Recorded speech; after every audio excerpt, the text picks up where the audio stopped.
ಪ್ರಸ್ತುತ ರಾಜ್ಯದಲ್ಲಿ ಖಾಸಗಿ ಮೈಕ್ರೋ ಫೈನಾನ್ಸ್ ಸಂಸ್ಥೆಗಳು ಬಡವರ ಹಾಗೂ ಕೆಳ ಮತ್ತು ಮಧ್ಯಮ ವರ್ಗದ ಜನರಿಗೆ ನೀಡುವ ಸಾಲಗಳ ಮೇಲೆ ದುಬಾರಿ ಬಡ್ಡಿದರ ವಿಧಿಸಿ ವಸೂಲಾತಿ ವೇಳೆ ಅಮಾನವೀಯ ಕಿರುಕುಳ ನೀಡುತ್ತಿರುವುದರಿಂದ ಹಲವು ಕುಟುಂಬಗಳು ಆರ್ಥಿಕ ಹಾನಿಯಾಗಿದ್ದು ನೂರಾರು ಜನ ಆತ್ಮಹತ್ಯೆ ಮಾಡಿಕೊಳ್ಳುವಂತಹ ಹಂತಕ್ಕೆ ತಲುಪಿದ್ದಾರೆ. 10,000ಕ್ಕೂ ಹೆಚ್ಚು ಜನರು ಈ ಕಿರುಕುಳವನ್ನು ಸಹಿಸಲಾರದೆ ಅವರ ಸ್ವಂತ ಊರುಗಳನ್ನು ತೊರೆಯಬೇಕಾದ ಪರಿಸ್ಥಿತಿ ಎದುರಿಸುತ್ತಿದ್ದಾರೆ.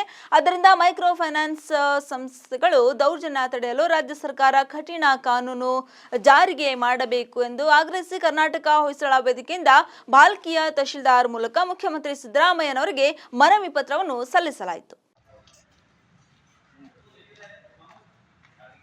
ಕರ್ನಾಟಕ ಹೊಯ್ಸಳ ವೇದಿಕೆಗೆ ಕರ್ನಾಟಕ ಹೊಯ್ಸಳ ವೇದಿಕೆಗೆ ಕರ್ನಾಟಕ ಹೊಯ್ಸಳ ವೇದಿಕೆಗೆ ಕನ್ನಡಾಂಬೆಗೆ ಕನ್ನಡಾಂಬೆಗೆ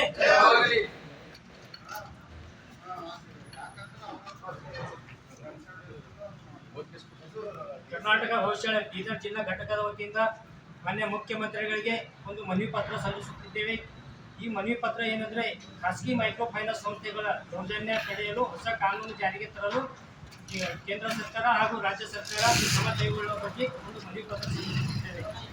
ಮಾನ್ಯರೇ, ನಾವು ಕರ್ನಾಟಕ ಹೊಯ್ಸಳ ವೇದಿಕೆ ಬೀದರ್ ಜಿಲ್ಲಾ ಘಟಕದ ವತಿಯಿಂದ ಈ ಪ್ರಸ್ತುತ ವಿಷಯದ ಕುರಿತು ಕರ್ನಾಟಕ ಸರ್ಕಾರ ಹಾಗೂ ಕೇಂದ್ರ ಸರ್ಕಾರ ಗಮನ ಸೆಳೆಯಲು ಈ ಮನವಿ ಪತ್ರ ಸಲ್ಲಿಸುತ್ತಿದ್ದೇವೆ.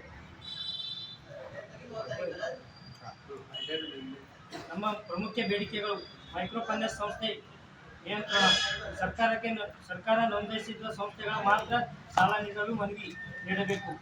ಉಚಿತವಾಗಿ ಬಡ್ಡಿ ದರ ಘೋಷಿಸುವ ಅವಕಾಶ ನೀಡದೆ ಮಿತಿ ಬಡ್ಡಿ ದರ ನಿಯಮಾವಳಿ ನಿಗದಿಪಡಿಸಬೇಕು. ಸಾಲಗಾರರ ಆರ್ಥಿಕ ಸ್ಥಿತಿಯನ್ನು ಪರಿಗಣಿಸಿ ಮರುಪಾವತಿ ಆಯ್ಕೆಗಳನ್ನು ಅನುಮೋದಿಸಬೇಕು. ಎರಡನೇದು, ಸಾಲ ವಸೂಲಿ ಕಾನೂನನ್ನು ಬಲಪಡಿಸಬೇಕು. ಮನೆ ಮನೆಗೆ ಬಂದು ಬೆಂಬಲಿಸುವ, ಮಾನಹಾನಿ ಮಾಡುವ ಅಥವಾ ಗುಂಪುಗೊಳಿಸುವಲ್ಲಿ ಕ್ರಮಗಳನ್ನು ಸಂಪೂರ್ಣ ನಿಷೇಧಿಸಬೇಕು.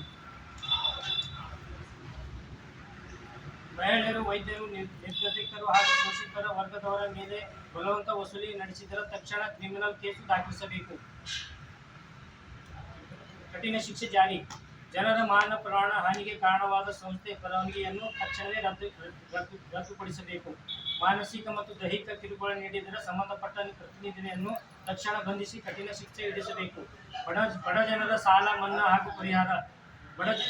ದೌರ್ಜನ್ಯಗೊಳಗಾದ ಕುಟುಂಬಗಳಿಗೆ ಸರ್ಕಾರ ಪರಿಹಾರ ಪ್ಯಾಕೇಜ್ ಘೋಷಿಸಬೇಕು. ಬ್ಯಾಂಕ್ಗಳ ಮೂಲಕ ನಿಮ್ಮ ಬಡ್ಡಿ ದರದಲ್ಲಿ ರೈತರ ಮತ್ತು ಬಡವರಿಗಾಗಿ ವಿಶೇಷ ಸಾಲ ಸೌಲಭ್ಯ ನೀಡಬೇಕು. ಕೇಂದ್ರ ಸರ್ಕಾರವು ತಕ್ಷಣ ನಿರ್ಧಾರ ಕೈಗೊಳ್ಳಬೇಕು. ಮೈಕ್ರೋ ಫೈನಾನ್ಸ್ ಸಂಸ್ಥೆಗಳ ದೌರ್ಜನ್ಯ ಕೇವಲ ಕರ್ನಾಟಕವಷ್ಟೇ ಅಲ್ಲ, ದೇಶದ ಹಲವೆಡೆ ಕಾಣಿಸಿಕೊಂಡಿದೆ. ಹೀಗಾಗಿ ಈ ಬಗ್ಗೆ ಕೇಂದ್ರ ಸರ್ಕಾರವು ತಕ್ಷಣವೇ ಸೂಕ್ತ ನಿರ್ಧಾರ ತೆಗೆದುಕೊಳ್ಳಬೇಕು. ಖಾಸಗಿ ಸಾಲ ಸಂಸ್ಥೆಗಳ ಮೇಲೆ ರಾಷ್ಟ್ರೀಯ ಮಟ್ಟದಲ್ಲಿ ನಿಯಂತ್ರಣ ಹೇರುವ ಕಾನೂನು ಮತ್ತು ಹೊಸ ನಿಯಮಗಳ ಜಾರಿಗೆ ತರುವಂತೆ ಕೇಂದ್ರ ಸರ್ಕಾರ ಕೂಡ ತಕ್ಷಣವೇ ಪರಿಗಣಿಸಬೇಕು. ತಕ್ಷಣ ಕ್ರಮ ಕೈಗೊಳ್ಳುವಂತೆ ನಮ್ಮ ಮನವಿ. ನಾವು ಕರ್ನಾಟಕ ಹೊಯ್ಸಳ ವೇದಿಕೆ ಜಿಲ್ಲಾ ಘಟಕದ ವತಿಯಿಂದ ಭಾಲ್ಕಿ ತಹಶೀಲ್ದಾರ್ ಅವರ ಮುಖಾಂತರ ಈ ಮನವಿ ಪತ್ರವನ್ನು ಮಾನ್ಯ ಮುಖ್ಯಮಂತ್ರಿಗಳಿಗೆ ಸಲ್ಲಿಸುತ್ತಿದ್ದೇವೆ. ರಾಜ್ಯದ ಖಾಸಗಿ ಸಾಲ ಸಂಸ್ಥೆಗಳ ಹಾಜರಾಗದಂತೆ ತಡೆದು ಬಡವರ ಹಿತ ಕಾಪಾಡಲು ಸರ್ಕಾರ ತಕ್ಷಣ ಸೂಕ್ತ ಕ್ರಮ ಕೈಗೊಳ್ಳಬೇಕಾಗಿ ವಿನಂತಿಸುತ್ತಿದ್ದೇವೆ. ಕರ್ನಾಟಕ ಹೊಯ್ಸಳ ವೇದಿಕೆ ವತಿಯಿಂದ